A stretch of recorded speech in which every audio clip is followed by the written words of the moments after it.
കഴിഞ്ഞ ദിവസം ഇന്റേൺഷിപ്പ് സ്റ്റുഡൻസിന് ഫീൽഡ് വിസിറ്റ് ആയിരുന്നു കേട്ടോ. അവരെ കൊണ്ടുപോവുക എന്നുള്ളതായിരുന്നു എൻ്റെ അന്നത്തെ ഡ്യൂട്ടി. അങ്ങനെയുള്ള ദിവസങ്ങളിൽ നമ്മൾ രാവിലെ ഹെഡ് ഓഫീസിലെത്തണം. പുല്ലൂറ്റ് കുഞ്ഞിക്കുട്ടൻ തമ്പുരാൻ കോളേജിനടുത്താണ് ഞങ്ങളുടെ ഹെഡ് ഓഫീസ്. ദൂരം കുറച്ചുള്ളതുകൊണ്ടും ഈ ഒരു ട്രിപ്പ് കഴിയുമ്പോൾ നൈറ്റ് ആവുന്നതുകൊണ്ടൊക്കെ ഞാൻ വണ്ടി എടുത്തില്ല, ബസ്സിന് പോകാൻ തീരുമാനിച്ചു. ഏറെ നാൾക്ക് ശേഷം ആഗ്രഹിച്ച് മോഹിച്ച് ബസ്സിൽ കയറിയപ്പോഴുണ്ടല്ലോ അവസ്ഥയാണ് കാണുന്നത് കേട്ടോ. കറക്റ്റ് ഞാനിരുന്ന സൈഡിൽ തന്നെയാണ് ഫുൾ വെയിലും. അവിടെ വരെ എനിക്ക് വെയിൽ കിട്ടി. മാത്രമല്ല എൻ്റെ അടുത്ത് വന്നിരുന്ന ചേച്ചിയാണെങ്കിൽ വളരെ വിസ്തരിച്ചിരുന്നുകൊണ്ട് എനിക്കിരിക്കാൻ തീരെ സ്ഥലം കിട്ടിയില്ല.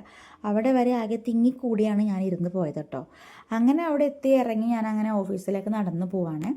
നമ്മുടെ സ്റ്റോപ്പിൽ നിന്ന് ഒരു 2 മിനിറ്റ് മാത്രമേ ഉള്ളൂ കേട്ടോ ഈ ഒരു ഹെഡ് ഓഫീസിലേക്ക് എത്തിച്ചേരാനായിട്ട്. നേരെ ഈ കാണുന്ന വഴി നേരെ ചെന്നെത്തുന്നത് നമ്മുടെ കുഞ്ഞിക്കുട്ടൻ തമ്പുരാൻ കോളേജിലേക്കാണ്. അതിന് തൊട്ട് മുന്നിലായിട്ടാണ് ഞങ്ങളുടെ ഹെഡ് ഓഫീസ് വരുന്നത് കേട്ടോ. ഈ കാണുന്നതാണ് ഞങ്ങളുടെ ഹെഡ് ഓഫീസ്. മുസിരീസ് പ്രോജക്ട്സ് ലിമിറ്റഡിൻ്റെ ഹെഡ് ഓഫീസും കൺവെൻഷൻ സെൻറ്ററൊക്കെ ഈ കാണുന്നതാണ്. ഞങ്ങളവിടെ എത്തിയപ്പോൾ തന്നെ ഞങ്ങൾക്ക് പോകാനുള്ള വണ്ടിയൊക്കെ അവിടെ റെഡിയാക്കി കിടക്കുന്നുണ്ട് കേട്ടോ. ഞാനും ശ്രീതും ഞങ്ങൾ 2 പേരാണ് ഇന്നത്തെ ഗൈഡ്സ്. ഞങ്ങൾക്ക് കൊണ്ടുപോകാനുള്ള കുട്ടികളാണ് ഈ കാണുന്ന മുത്തുമണീസ്. പാലക്കാട് വിക്ടോറിയ കോളേജിലെ ഡിഗ്രി സ്റ്റുഡൻസ് ആണ് കേട്ടോ ഇവർ ഇവിടെ സ്റ്റേ ആണ്. അതുകൊണ്ട് തന്നെ ഇവർ രാവിലെ ഇവിടെ നിന്ന് തന്നെ റെഡിയായിട്ട് നിൽക്കുന്നതാണ് ഈ കാണുന്നത്. 56 കുട്ടികളുണ്ട് കേട്ടോ. 56 കുട്ടികളെ ഞങ്ങളെ എണ്ണി തിട്ടപ്പെടുത്തി വണ്ടിയിലൊക്കെ കയറ്റി ഇരുത്തിയിരിക്കുന്നതാണ് ഈ കാണുന്നത്. പോകുന്നതിന് മുമ്പ് കാര്യങ്ങളൊക്കെ പറഞ്ഞു കൊടുത്തു. ഫസ്റ്റ് പോയിന്റ് എന്ന് പറയുന്നത് ചേരമാൻ ജുമാ മസ്ജിദാണ്. ഇന്ത്യയിലെ തന്നെ ആദ്യത്തെ മുസ്ലിം പള്ളി എന്ന് കരുതപ്പെടുന്ന ചേരമാൻ ജുമാ മസ്ജിദ് അവർക്ക് കാണിച്ചു കൊടുത്തു. അതിനുശേഷം ഞങ്ങൾ കോട്ടപ്പുറം കോട്ടയിലേക്ക് എത്തി. അവിടെ എത്തിയപ്പോൾ തന്നെ ചൈനീസ് ഫിഷിംഗ് നെറ്റും കണ്ടൽ ഗാർഡുകളൊക്കെ അവരെ കാണിച്ചു കൊടുത്തു. അതിനെക്കുറിച്ചൊക്കെ ഡീറ്റെയിൽ ആയിട്ട് പറഞ്ഞു കൊടുത്ത് ഞങ്ങൾ കോട്ടയുടെ ഭാഗത്തേക്ക് പോയി. പെരിയാറിൻ്റെ തീരത്താണ് കേട്ടോ ഈ കോട്ടപ്പുറം കോട്ട അല്ലെങ്കിൽ ക്രാങ്കനൂർ ഫോർട്ട് എന്നറിയപ്പെടുന്ന ഈ ഫോർട്ട് സ്ഥിതി ചെയ്യുന്നത്. ഇത് പോർച്ചുഗീസ് കോട്ടയാണ്. 1523 പോർച്ചുഗീസുകാരാണ് ഈ കോട്ട നിർമ്മിച്ചിരിക്കുന്നത്.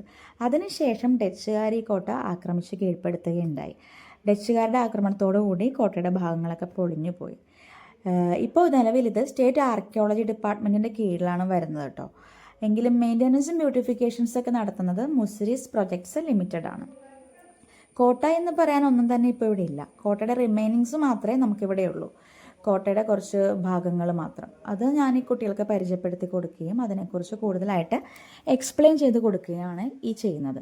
അപ്പോൾ ഇവർക്ക് ഇത് കഴിയുമ്പോൾ എക്സാമൊക്കെ ഉണ്ട് നെക്സ്റ്റ് ഡേയ്സിലായിട്ട്. അതുകൊണ്ട് തന്നെ അവർ വളരെ ശ്രദ്ധയോടുകൂടി ഇതൊക്കെ കേട്ടിരിക്കുന്നതാണ് ഈ കാണുന്നത്. മാത്രമല്ല ബുദ്ധിമുട്ടികളായ പിള്ളേർ ഇതൊക്കെ റെക്കോർഡ് ചെയ്യുന്നുണ്ട് കേട്ടോ.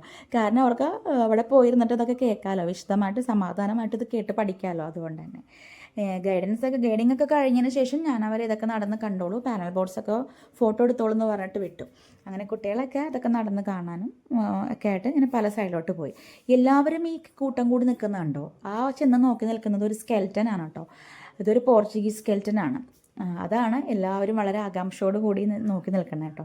ഇത് അവിടെ നിന്ന് കിട്ടിയ എക്സ്കവേറ്റ് ചെയ്ത് കിട്ടിയ ഒബ്ജക്റ്റുകളുടെ ഫോട്ടോസാണ് വെച്ചിരിക്കുന്നത്. അതും എടുത്തു ഫോട്ടോസൊക്കെ. പിള്ളേരെ ഗുൽമോഹറാണ് ഈ പൂത്ത് നിൽക്കുന്നത് കേട്ടോ. അതുകൊണ്ട് തന്നെ ഇപ്പോൾ ഫോട്ടോ ഷൂട്ടിങ്ങുകാരുടെ ബഹളമാണ് അവിടെ. നമ്മളുടെ ബോട്ടാണ് കേട്ടോ ഈ പോകുന്നത്. ചേരമാൻ പെരുമാളാണ് ഈ ബോട്ടിൻ്റെ പേരങ്ങനെയാണ്.